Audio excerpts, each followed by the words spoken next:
사도 바울이 로마에 있는 믿음의 형제들에게 이 로마서를 기록할 때에 제 생각에는 7장과 8장의 내용을 기록하면서 우리가 지난 몇 시간에 걸쳐서 보았듯이 그에게는 굉장히 자신의 영혼, 내면적인 믿음, 그리고 죄, 이런 문제와 대적해서 영적인 싸움을 해가면서 또 갈등을 해가면서 드디어 지난주에 우리가 봤듯이 8장 후반절에 있는 것처럼 우리가 믿음 안에서 넉넉히 이기느니라 라고 하는 승리의 선언을 그 자신의 어떤 의지에 의해서가 아니라 하나님과의 관계 속에서 믿음 안에서 그런 결론이 도출되어지고 하나님 위로부터 주시는 그 확신 속에서 그런 선언을 하고서 이제 이렇게 두 장으로 넘어왔을 때 어쩌면 그는 아주 긴 터널을 통과해서 나무꽃과 같은 그러한 모습이었겠다. 이렇게 제 마음속에 그 내용을 보면서 그렇게 마음속에 한번 그 그림을 그려보았습니다. 오늘 우리가 함께 보는 오늘의 말씀 보시면 이제 9장에 시작되면서 그러나 그렇게 그에게 어떤 그 답답한 터널을 통과하고 나와서 공기 맑은 확 트여진 새 세상을 보는 그러한 모습의 표현들이 아닌 것을 우리가 9장을 보면서 느끼게 됩니다. 왜냐하면 그가 9장 1절에서 시작하면서 그의 표현이 내가 그리스도 안에서 참말을 하고 거짓말을 아니하노라. 내게 큰 근심이 있는 것과 마음에 그치지 않는 고통이 있는 것을 내 양심이 성령 안에서 나로 더불어 증거한다. 그렇게 말하고 있습니다.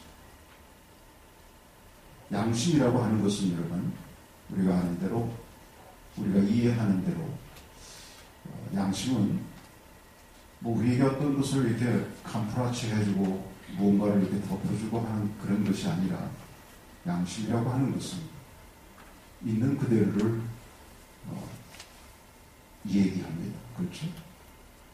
어찌 보면 정죄합니다. 상황과 상관없이 우리에게 있는 사실, 팩트 그대로 그것을 얘기하게 되었습니다. 근데 지금 사도 바울이 굳이 그것을 내 양심이라고 하는 표현을 하면서 자기에게서 지금 일어나고 있는 그 어떤 자기의 마음의 상태를 이야기하면서 내 양심이 나에게 지금 그대로 얘기하고 있는 그런 부분들이 무엇이냐면 마음에 근심이 있다고 합니다. 자기의 어떤 내면적인 문제들, 죄의 문제들, 그 다음에 하나님과의 관계 속에서 믿음 안에서의 문제들을 이제 해결하고 넉넉하게 하나님께서는 우리 믿음의 사람들에게 이김을 주신다고 하는 사실을 하고 나서 그러고 나서 이제 그의 마음속에는 터널을 확 나와서 그야말로 환희 속에서 이제 새 세상을 바라보면서 넉넉히 이김을 주시는 여호와 하나님과 더불어서 이제는 하나님이 주시는 풍성한 열매 속에 거하는 그리고 달려가는 그러한 기대와 상관없이 그의 마음속의 내면에 양심의 소리가 들려지는데 그 양심의 소리에 들려지는 그것이 이제 말씀하고 있는 부분들인데 그것이 내게 고통이 되더라. 근심이 되더라. 그게 바로 뭐냐면 영혼을 구원하는 문제였습니다. 다 같이 한번 하시죠. 영혼을 구원하는 문제. 자, 큰 틀에서 보면 7장에서부터 시작되는 8장의 말씀들은 이 내면의 문제였어요. 그죠? 믿음의 문제, 신앙의 문제. 그런 거였습니다. 그런데 그것이 하나의 믿음을 가지고 하나님이 주신 어떤 해결점 깨달음을 갖고서 이제 보니까 이제는 외부적으로 자기와 이웃과의 관계 속에서 또 다른 하나의 문제가 자기 앞에 딱 버티고 있는 거예요. 네. 여러분, 우리가 믿는 사람, 신앙의 사람이라고 하는 것은, 신앙은 뭐냐 할 때 분명한 것은 하나님과 나 사이의 문제만 해결된다고 해서 신앙적인 문제가 완전히 해결되는 건 아닙니다. 그렇죠, 여러분? 그래서 우리가 십자가의 상징적인 것을 보아도 그렇습니다. 반드시 모든 것은 필연적으로 연결이 되어 있는 것은 하나님과 우리와의 관계뿐만 아니라 이웃과 이웃의 관계도, 그것이 하나님께서 우리 믿음의 사람들에게 주신 하나의 전체적인 관계요. 또 하나 더 나아가서 얘기한다면 하나님이 허락해 주신 이 세상의 모든 피조물과 우리와의 관계 역시도 우리는 모든 것을 다 그 큰 틀에서 하나의 관계라고 하는 속에 포함시켜서 얘기할 수 있어야 되는 것입니다. 그러므로 엄밀한 메소리가 나는 하나님과의 관계 너무나도 돈독한데 이 세상에, 이 죄 많은 세상에 정말 죄악에 물들어 있는 인간들하고는 내가 관계하고 싶지도 않고 나는 도대체 원만한 관계를 내가 가질 수가 없다. 왜냐하면 나는 너무나 희고 나는 다른 건 너무나 꼼해서 도저히 합해지지 않는다. 그렇게 얘기하는 분들이 계시다면 그건 너무나도 잘못된 하나님과의 관계가 완전히 온전한 사람과의 관계로 온전할 수밖에 없는 것입니다. 여러분 믿습니까? 네. 이웃과의 관계. 그러므로 우리 은혜교회 성도님들은 어디를 가나 여러분들이 사람들로부터도 어떤 소리를 들으셔야 하냐면 좋은 이웃이다. good neighbor. 그런 칭송을 듣는 우리 은혜교회 성도 되시길 주님 이름으로 축원합니다. 지체라고 하는 것도 마찬가지로 우리 성도들의 상황 관계도 마찬가지인 것입니다. 그러므로 이런 관계 속에서 본다고 하면 사도 바울이 지금 직면하고 있는 이 문제는 당연한 것입니다. 그가 하나님과의 관계 속에서 이제 신앙적으로 그가 어떻게 죄의 문제를 해결하고 죄의 사슬로부터 그가 해방이 되어지고 이제는 하나님의 자녀로서 믿음으로 넉넉히 이기는 삶을 살아가는지에 대해서 그 확신을 가졌죠. 그것이 다가 아니라는 것이죠. 사도 바울이 안고 있는 깊은 고통은 바로 영혼 구원의 문제였습니다. 바울에게는 이 영혼을 찌르는 아픔이 그에게 엄습하기 시작했습니다. 자신이 하나님 앞에서 서서 하나님과의 관계 속에서 이제 믿음으로 승리할 수 있는 자인 것을 확신하고 보니까 그의 영혼의 눈이 밖을 돌아보게 되니까 나의 형제, 곧 골육의 친척이 주님을 믿지 않는다고 하는 것입니다. 그는 같은 동족이 세상이 알고 있는 비극 중에서 가장 큰 비극에 처해 있음을 인해서 그가 고통스러워했습니다. 요한복음 1장 11절에 보시면 그가 자기 땅에 오면 자기 백성이 영접치 아니하였다 그랬습니다. 이스라엘 백성들이 하나님께서 그 민족을 들어서 그 민족을 초승필 때 선출된 하나님께서 선택한 민족으로서 그들에게 신앙의 기도를 이끌어 보냈지만 그들이 하나님을 배척했습니다. 예수 그리스도를 배척했습니다. 그래서 오늘 이 요한복음, 요한의 기자가 말하고 있는 것처럼 자기 백성이 그를 영접하지 않았다고 합니다. 유대인들은 모든 사람들 가운데서 그리스도를 배척하였고 그를 십자가에 못 박아 제거시키고 거절하였다고 하는 것입니다. 그것이 비극 중에 비극이었어요. 그에게는, 이 사도 바울에게는 그것이 그의 큰 근심이 되었고 그 근심이 지나쳐서 마음에 그치지 않은 고통이 되었다고 하는 것입니다. 그야말로 잃어버린 영혼을 향한 이 바울의 관심, 눈물이 수반되는 사역이 되었습니다. 더구나 그에게 있어서 이 고통은 한 핏줄인 동족을 향한 것이었습니다.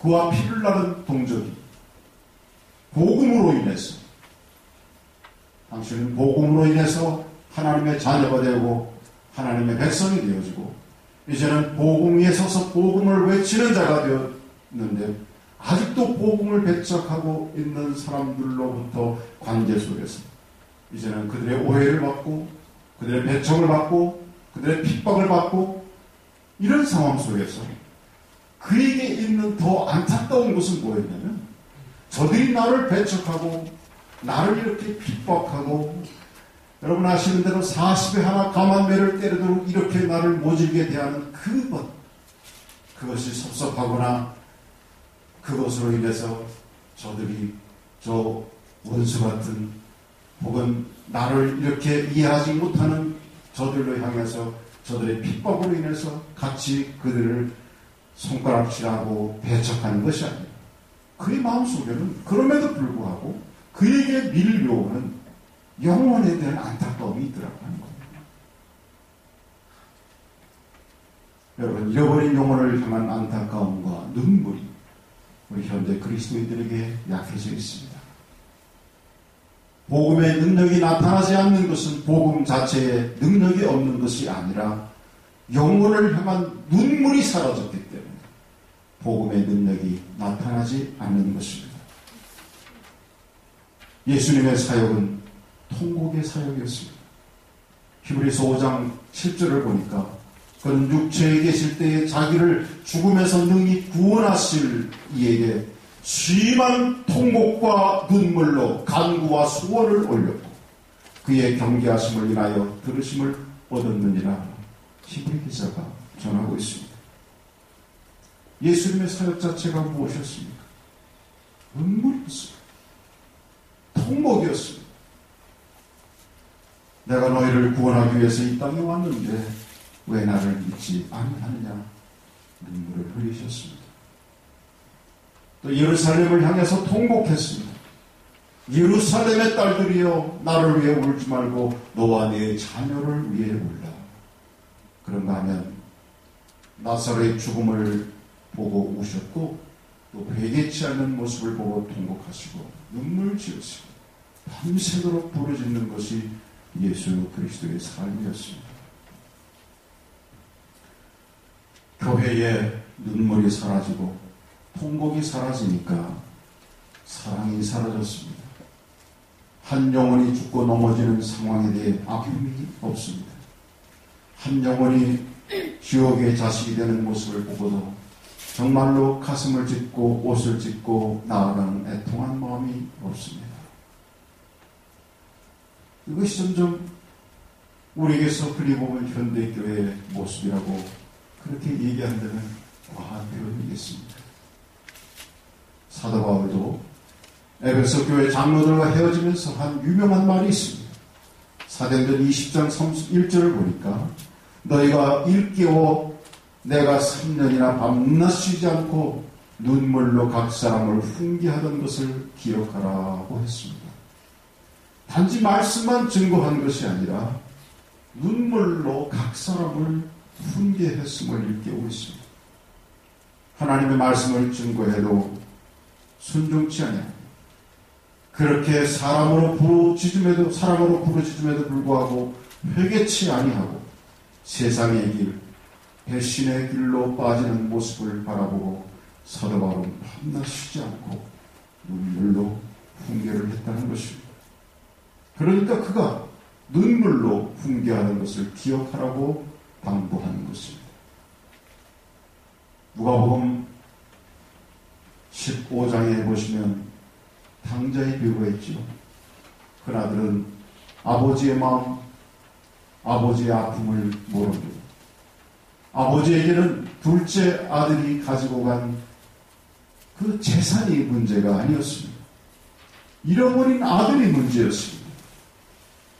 이 아버지의 마음을 헤아려야 하는 것입니다. 여호와 하나님은 영혼에 대한 아픔이 있으십니다.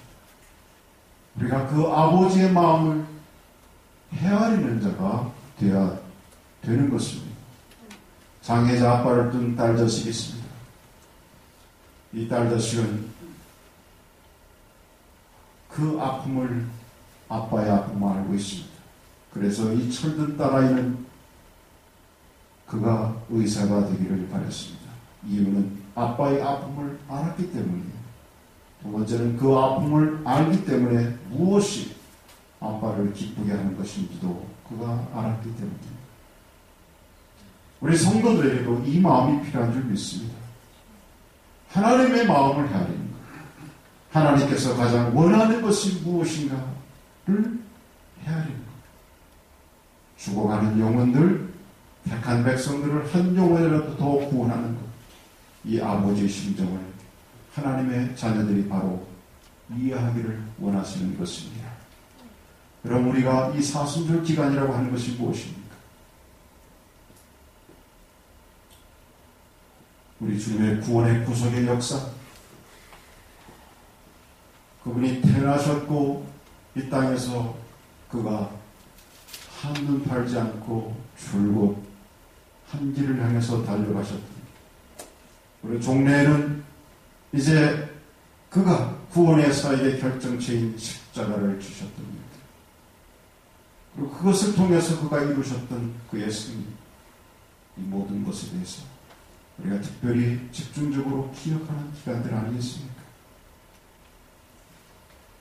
그 결실에는 잃어버린 영혼에 대한 구원, 그것에 대한 간절한 아버지의 마음이 있는 것입니다. 하나님은 영혼을 사랑하는 자를 사랑하시고 축복하십니다. 여러분 믿습니까? 하나님의 아픔을 아십니까? 이런 자식을 찾기까지 위안이 없는 하나님의 아픔을 알고 계십니다. 이 아픔을 안다면 눈물과 통곡으로 죽어가는 영혼들을 위해서 나아가야 할 줄 믿습니다. 여러분, 우리가 그 하나님의 귀한 사랑을 기억하기 때문에 우리는 하나님의 그 사랑하는 모습을 100만 분의 아니 1000만 분의 1이라도 우리가 닮아가기 원한다면 바로 이 사랑을, 바로 전체를 사랑하는 그 사랑을,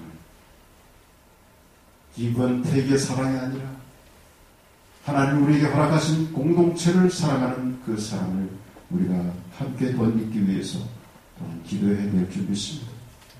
모세는 출애굽기 32장 32절에 보시면 그의 기도하는 장면 속에서 바로 그의 백성을 사랑하는 그의 모습을 봅니다. 하나님께서 이스라엘 백성을 인도하신 지 얼마 안 되어서 어이없게도 그 백성들은 우상을 섬기게 됩니다. 금송아지를 만들어 섬기는 큰죄를 범했을 때에 하나님께서 모세에게 말씀하십니다. 이 백성은 목이 곧은 백성이니 아무래도 안 되겠다. 이 백성을 다 진멸하고 너와 내 후손을 청대케 해서 가나안 땅에 들어가게 해줍니다. 이렇게 하나님께서 선언하셨습니다. 여러분, 이 말씀에 대한 보통 사람들의 반응은 어떨까요? 예, 맞습니다. 저렇게도 말 안 듣고 자기 마음대로 하고 하나님께서 그렇게 사랑하셔서 이렇게 여기까지 인도하시고 그 기적의 역사를 이렇게서 했는데도 금송아지 만들고 저렇게 하기 맞습니다. 시대하신 처사입니다. 그런 가운데서 나를 살려주시니 감사합니다. 어쩌면 이렇게 했을지도. 그러나 모세는 그러지 않았어요. 합의하시네. 이제 그들의 죄를 사하시옵소서. 그렇지 않사오면 원컨대 주의 거룩하신 책에서 내 이름을 지워버려 주옵소서. 무슨 얘기냐면 그는 자기 혼자 구원받는 거 원치 않는다는 것이. 비록 저들이 하나님을 거역하고 배신하고 그런 상황이 있어도 하나님 저들을 용서해 주세요. 그런 공동체의 사랑이 이 모세에게 있었던 것입니다. 여러분, 바울이 가지고 있는 영혼에 대한 사랑, 그로 인한 고통은 바로 이 공동체의 사랑이기도 합니다. 3절에서 보는 것처럼 나의 형제 곧 골육의 친척을 위하여 내 자신이 저주를 받아 그랬습니다. 4절에서 보는 것처럼 저희는 이스라엘 사람이라고 했습니다. 그와 함께 혈육을 나눈 그 공동체 같은 이스라엘 백성들이 하나님을 배척하고 복음을 이해하지 못하고, 그래서 지금 복음을 이해하고 그 복음을 위해서 달려가는 나의 길을 막고 있고, 이런 상황이 있다 할지라도 그 민족이, 그 잃어버린 영혼들이 하나님께로 돌아오기를 간절히 바라는 마음, 그 간절함 때문에 그에게 그것이 고통이 되어 있다고 하는 것입니다. 그러므로 여러분, 오늘 우리는 이미 하나님의 백성이 된 우리가 자격 없는 우리를 하나님의 백성으로 삼아주신 그것에 대해서 우리가 한없이 하나님께 감사하지만, 한편 그것과 더불어서 우리도 이 바울과 같은 심령이 저와 여러분에게 있어야 될 줄 믿습니다. 여러분, 사도행전을 보시면 바울이 정말 얼마나 동족들로부터 핍박을 받습니까? 사도행전 14장 19절에 보시면 유대인들이 안디옥과 이고니온에서 와서 무리를 초인하여 돌로 바울을 쳐서 죽은 줄 알고 성 밖에 끌어내치니라 그랬어요. 유대 지방에는 죄인들, 잘못된 사람들을 돌로 쳐 죽이는 그런 게 있어요. 그런 형벌이 있어요. 얼마 전에도 인터넷에 보니까 요즘도 그런 게 있는 것 같아요. 그런 사진들이 올라와 있더라고요. 어떤 가늠한 40대 중반의 남자가 있었는데, 그걸 15살 소녀 아이를 갖다가 범했다고 해서 땅 속에다가 묻어놓고 여기까지, 한 가슴까지, 그리고 그걸 주먹보다 더 큰 돌로 사정없이 던집니다. 어떻게 되겠어요? 초죽음이 돼요.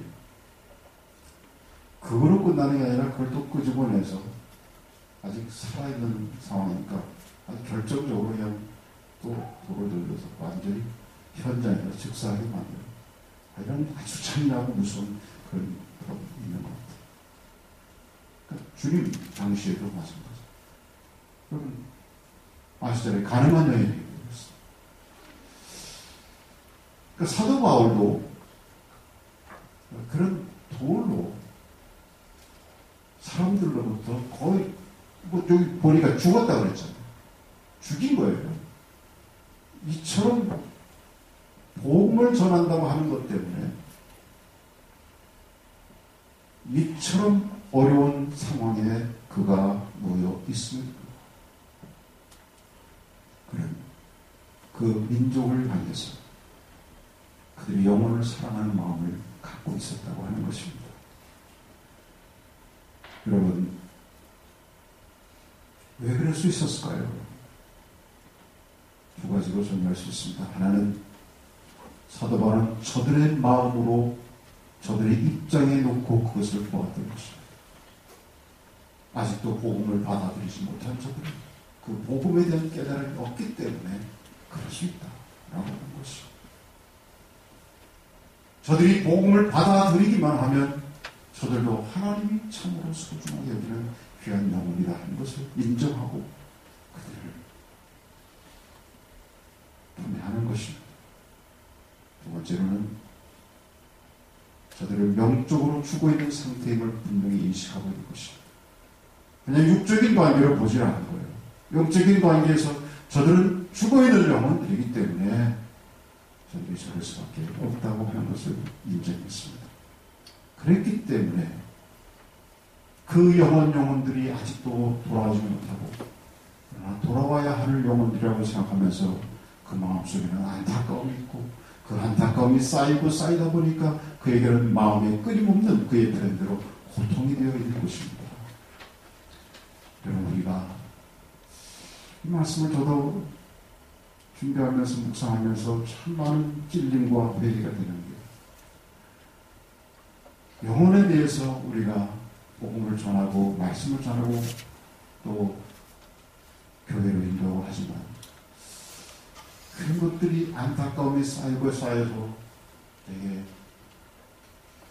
사도 바울이 갖고 있는 마음에 끊이지 않은 고통이라고 하는 그 질량의 100분의 1, 1000분의 1의 그런 고통이 내게 있을까? 그런 생각을 해봅니다. 참 찔림이 많았어요. 어떤 면에서 보면 내가 하나님의 백성이 되었다고 하는 것에 감사하면서 저 사람이 아직도 내 이웃이 심지어는 나의 가족까지도 친척까지도 아직 하나님의 자녀가 되어지지 못한 상태를 우리의 마음속에는 표현은 안 했지만 It's not my business. It's not my business. 좀 이런 자세로 우리는 이 땅에 신앙생활을 해가고 있는 건 아닐지 이런 생각을 해보니까 참 하나님 앞에 너무나도 죄송한 마음 금할 수가 없는 것입니다. 사랑하는 여러분, 우리는 좀 더 이 사순절 기간을 지나가면서 주님께서 포기하지 아니하고 끝까지 십자가의 길을 가셨던 그 의미가 무엇인지를 되새기는 저와 여러분 되기를 바랍니다. 예수 그리스도의 그 복음의 십자가를 분명하게 깨달은 많은 믿음의 선각자들 역시 마찬가지로 사도 바울처럼 끝까지 포기함이 없이 달려갔던 것을 기억하는 저와 여러분 되기를 바랍니다. 주님께서 저와 여러분들에게 믿음을 주셨다면 그 믿음의 승리가 열매가 우리에게 또한 있어야 될 줄 믿습니다. 금세기의 위대한 선교사였던 로버트 스피어가 이런 말을 했습니다. 당신에게 믿음이 있는가? 그 믿음을 나타내 보이든지 그 믿음을 포기하라. 여러분, 정말 우리가 예수 그리스도를 믿으십니까? 그렇다면 여러분에게도 같은 질문을 던져볼 수 있을 것입니다. 그 믿음을 나타내 보이든지 그 믿음을 포기하라. 예수님이 정말 나의 구주요 예수 그리스도의 십자가만이 영혼을 살릴 수 있는 유일한 길임을 믿으신다면 십자가의 복음을 땅끝까지 담대하게 증거해야 될 줄 믿습니다. 만약 이것을 믿지 않는다면 차라리 믿음을 포기해야 할 것입니다. 영혼을 위하여 눈물로 간구하고 찢어지는 마음으로 증거하여 많은 영혼을 살리는 그러한 은혜가 여러분에게 충만하게 임하기를 간절히 축원합니다.